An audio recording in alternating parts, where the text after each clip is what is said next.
I can hear my heart pounding in my ears. My hands are shaking as I open the front door, and there she is, Officer Reynolds, badge gleaming in the afternoon sunlight, holding a thick stack of papers. Miss Chen, we've received a formal complaint regarding your property. May I come in? My stomach drops. I already know who did this. Mrs. Stark here, and today I'm telling you a story about jealousy, suburban warfare, and how karma doesn't just catch up with people. Sometimes it runs them down, like a minivan in a Costco parking lot. This is the story of Natasha Chen, 36 years old, and the woman next door who made her life a living nightmare, and how one summer in Riverside, Arizona, taught us all a lesson about envy. Natasha moved to Riverside Hills in Phoenix back in 2019. It's one of those typical Arizona suburbs.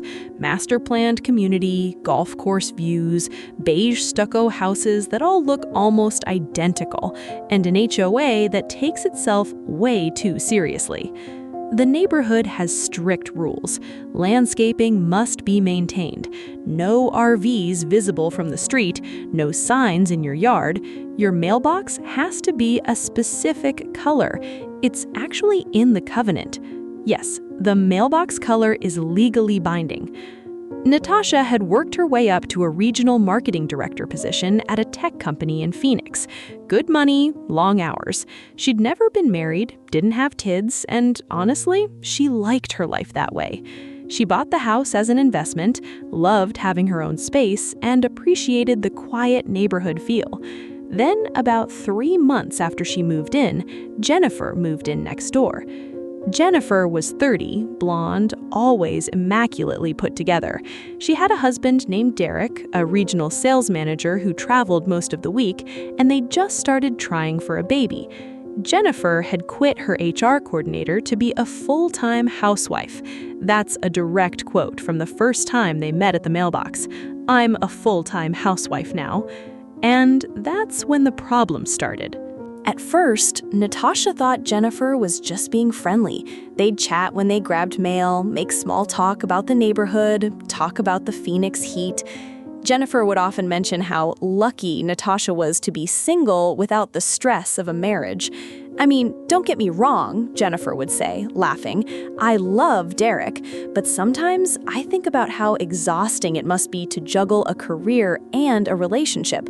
You're so smart to just focus on work." Natasha would smile and nod, but looking back, that was a dig.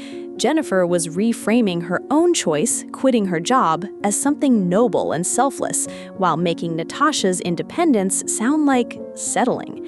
The real tension started over the mailbox. Natasha's mailbox was dark blue. It had been dark blue when she bought the house. The HOA covenant said mailboxes should be neutral tones in earth or black. Dark blue wasn't explicitly forbidden, but it was in a gray area. And apparently, that gray area was Jennifer's obsession. One Saturday morning, Natasha found a note from Jennifer in her mailbox. It was handwritten in bubbly cursive. "Hey Natasha, I'm not trying to be that neighbor, but I think your mailbox might technically violate HOA code. I could be wrong. Just wanted to give you a heads up before someone reports it. No harm intended. Jen." Natasha stared at that note for a solid minute. "I'm not trying to be that neighbor" is exactly what someone says right before they are that neighbor. She went to check the HOA handbook. The mailbox section was vague. Natasha called the HOA board president, Sandra Volkert, and asked directly. Sandra said, "Honestly, Natasha, your mailbox is fine. It's in the spirit of the rules. Jennifer's is actually the issue. She has white trim on hers, which technically doesn't match." But Natasha never said anything to Jennifer about her own mailbox. She wasn't like that.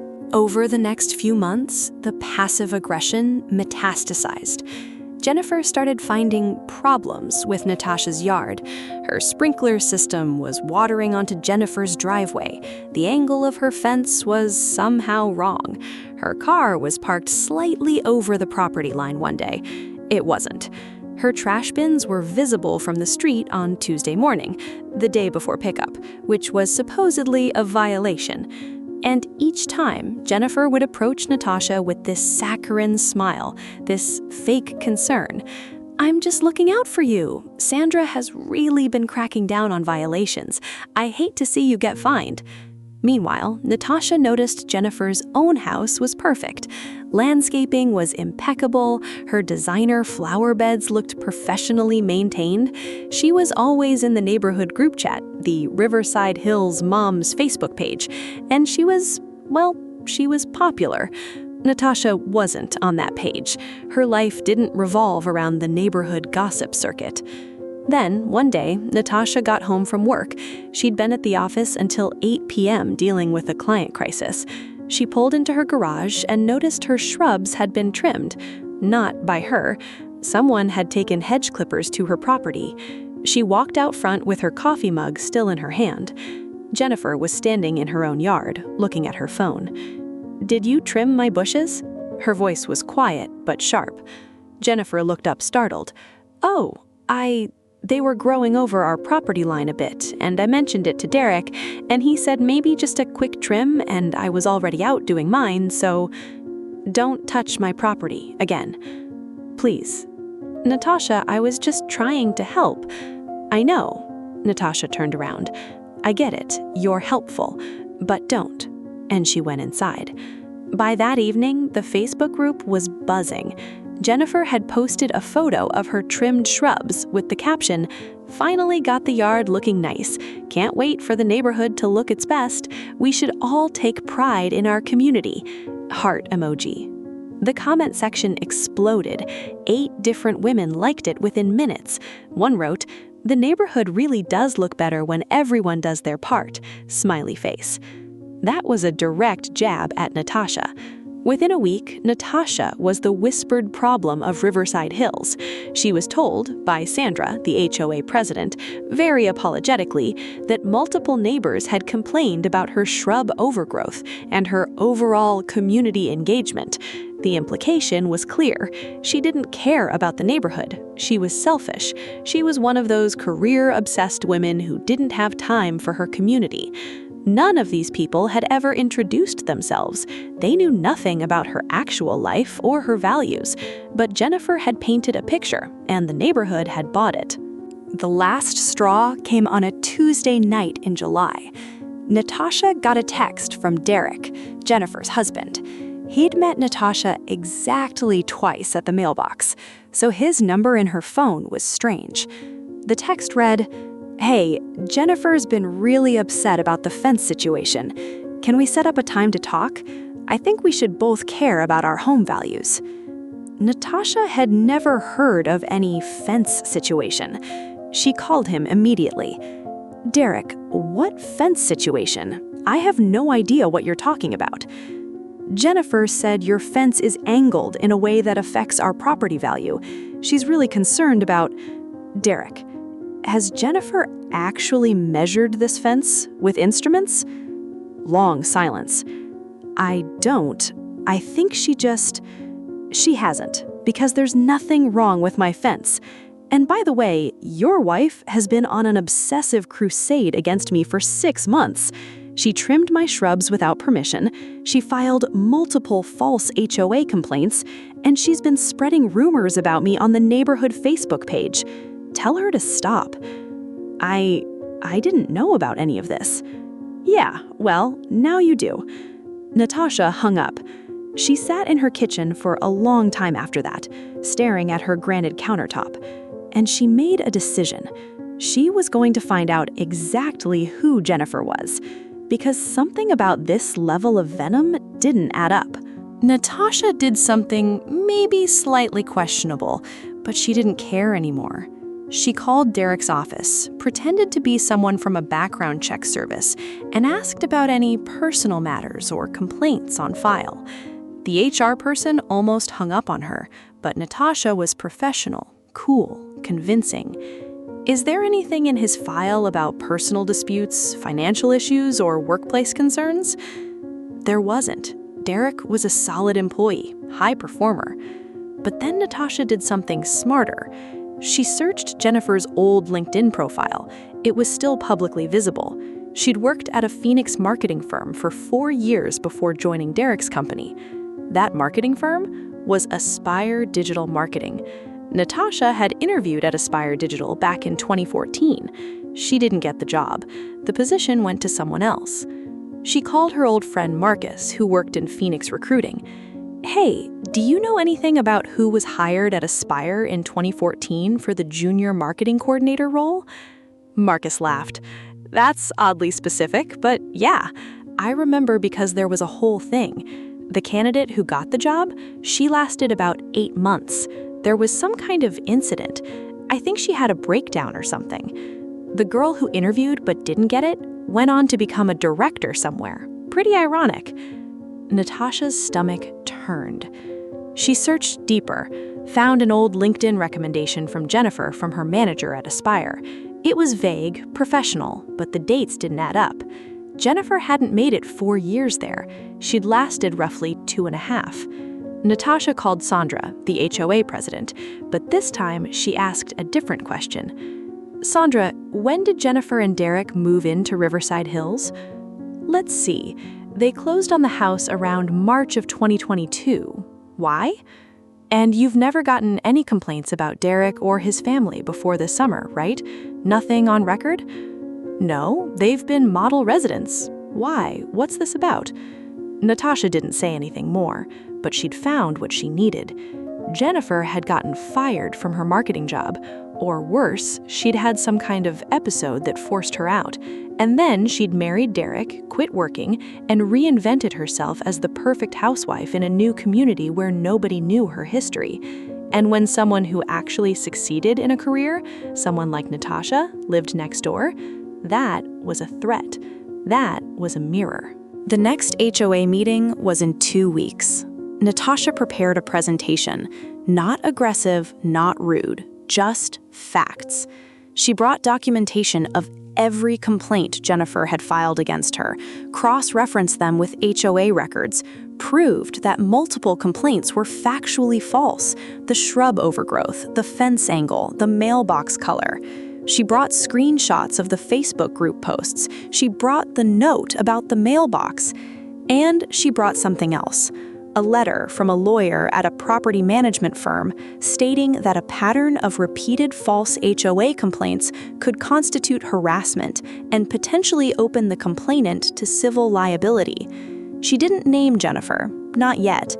But at the meeting, with Sandra and 5 other board members present, Natasha calmly presented the evidence. "I've been a resident here for 3 years. I pay my HOA dues on time, I follow the rules, but I've been targeted by someone making false complaints to damage my standing in this community. I'm not asking for anything dramatic. I'm just asking that the HOA verify complaints before they bring them to me. And I'm asking that if a pattern of false complaints continues, there be consequences." Sandra looked uncomfortable. Really uncomfortable. "Natasha, I didn't realize the complaints were baseless. I'll look into this." "All of them?" "All of them. And one more thing. Whoever is doing this, they have a documented history of workplace incidents. They've reinvented themselves in this community, and they're using the HOA as a harassment tool. That's a liability for the association." The meeting ended awkwardly. 2 days later, Derek knocked on Natasha's door. He looked tired, resigned. "Can we talk?" he asked. Natasha stepped outside, closing the door behind her. "I talked to Jennifer about everything, about the complaints, the Facebook posts, the shrub trimming, about what happened at her old job. She was fired from Aspire. She had what her boss called a behavioral incident. She became obsessed with one of her colleagues, convinced that this woman was trying to sabotage her, was getting undeserved promotions, was the reason she felt unfulfilled. And she didn't handle it well. She made complaints, she spread rumors. Sound familiar?"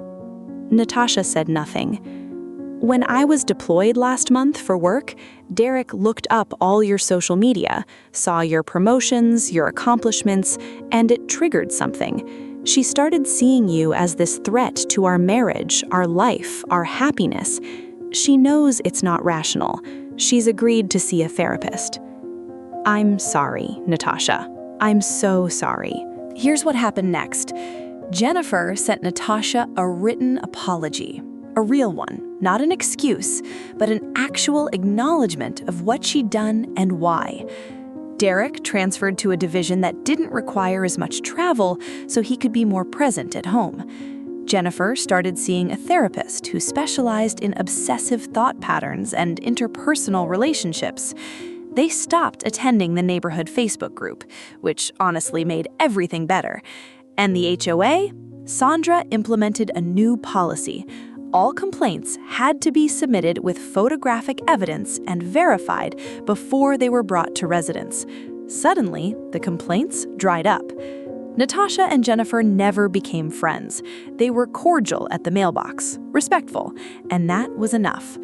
But here's the real karma. 6 months later, Natasha got promoted to VP of Marketing at her company. She announced it on LinkedIn, just a professional post, nothing flashy. She was in her driveway when she saw Jennifer on her front porch, holding her phone, staring at the LinkedIn notification. Their eyes met for just a second, and Natasha saw it, the jealousy, the sting, the quiet realization that she'd spent all that energy trying to tear Natasha down when Natasha had just kept living her life. That was the moment Natasha understood that the best revenge wasn't public humiliation or vindication. It was just thriving, quietly, without apology. Riverside Hills still has its perfect lawns and its HOA rules and its mailbox color restrictions. Natasha still lives there, so do Derek and Jennifer. But the neighborhood gossip machine, it moved on to new targets. That's what those communities do. What stayed with Natasha, though, was this. Jealousy is exhausting. It eats the person feeling it from the inside out, and all you have to do is live your life with integrity. The rest sorts itself out. So, here's my question for you. Have you ever had a neighbor or colleague who was secretly jealous of you, and you only found out later? What did you do about it? Drop your story in the comments. I read every single one. Mrs. Stark, signing off.